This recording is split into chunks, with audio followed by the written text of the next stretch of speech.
দাঁড়াও দাঁড়াও দাঁড়াও, তুমি ইন্টারভিউ পাস। আমি তো আপনার কাছে কোনো ইন্টারভিউই দিইনি। আরে সব দিয়েছো, তুমি যখনই চলে এসেছিলে তখনই তোমার ইন্টারভিউ হয়ে গেছে।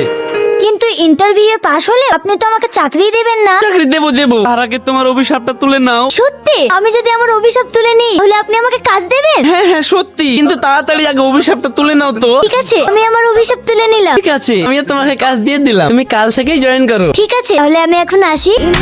আচ্ছা রুমিতা, তোমার ভবিষ্যতের স্বপ্ন কি? মানে ভবিষ্যতে কি হতে চাও? আমার সেরকম কোনো ইচ্ছা নেই। একটা বড় লোকের ছেলেকে দেখে পটিয়ে প্রেম করে বিয়ে করে নেব, তাহলেই হয়ে গেল, ব্যাস। কিন্তু বড় লোকের ছেলেকে পটানো তো অত সহজ না, তুমি তো পারবা না। পারবো না, চেষ্টা করব, আর চেষ্টা করলে সব পাওয়া যায়। শোনো, তোমাকে একটা টিপস দিই, যদি সেটা পারো তাহলে জানবো তুমি বড় লোকের ছেলেকে পটাতে পারবা। কি টিপ? তুমি আমার চোখের দিকে 1 মিনিট তাকিয়ে থাকো, যে বেশিক্ষণ তাকিয়ে থাকতে পারবে সে পটাতে পারবে। ঠিক আছে, তাই হলো। হানি, আমি তোমাকে দেখতে চলে আসলাম। ও তুমি এসেছো রুমিতা, এর সঙ্গে তোমার পরিচয় করিয়ে দিই, হচ্ছে রিয়া, আমার হবু বউ। আবার আমার স্বপ্ন ভেঙে গেল। আমি ভেবেছিলাম শীতকে পটিয়ে বড় লোকের বউ হয়ে যাব, কিন্তু ও তো অলরেডি বিয়ে করার জন্য মেয়ে ঠিক করে ফেলেছে। এখন তাহলে আমার কি হবে?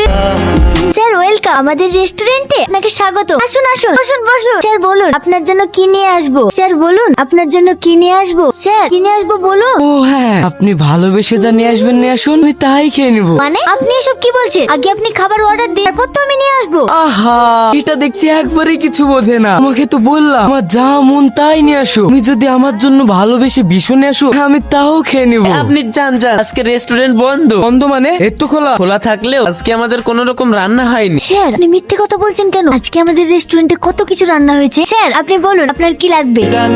এই তুমি ওর সঙ্গে এত কি কথা বলছো? আরে আপনি তো বললেন যে আমি কোনো বড়লোক ছেলেকে পটাতে পারবো না, আর পটাতে হলে আপনি যে কালকে আমাকে টিপসটা শেখাচ্ছিলেন একভাবে চোখের দিকে তাকাতে হবে, আমি তো ওটাই করছিলাম। তার তো পটাতে ফটাতে হবে না। আমার উপর আপনার এত হিংসা কেন? আর তাছাড়া আপনিও তো আপনার গার্লফ্রেন্ড নিয়ে দিব্যি ভালো আছে, আর আমাকেও একটু ভালো থাকতে দে। আর এই বড়লোক ছেলেকে যদি আমি পটাতে পারি তাহলে আমার স্বপ্ন পূরণ হয়ে যাবে। এই মেয়ে হচ্ছে একটা ছোট লোকের মেয়ে, এর ধান্দা হচ্ছে বড় লোক ছেলেদের প্রেমের জালে ফাঁসিয়ে কোটিপতি হওয়া। শোন, তোকে যেন আমার রাশিদের ডানে বায়ে না দেখি, আজকে রেস্টুরেন্ট থেকে বেরিয়ে যাবি। রিয়া, সব তুমি কি বলছো? হ্যাঁ আমি ঠিকই বলছি। এই ছোট লোকের মেয়ে, আমার কথা শোন। আমার বাড়িতে ওর মতো একটা ছোট লোক কাজের মেয়ে দরকার। ভালো টাকা দে, কাল থেকে আমার বাড়িতে কাজের লোক হয়ে চলে আসি, কেমন?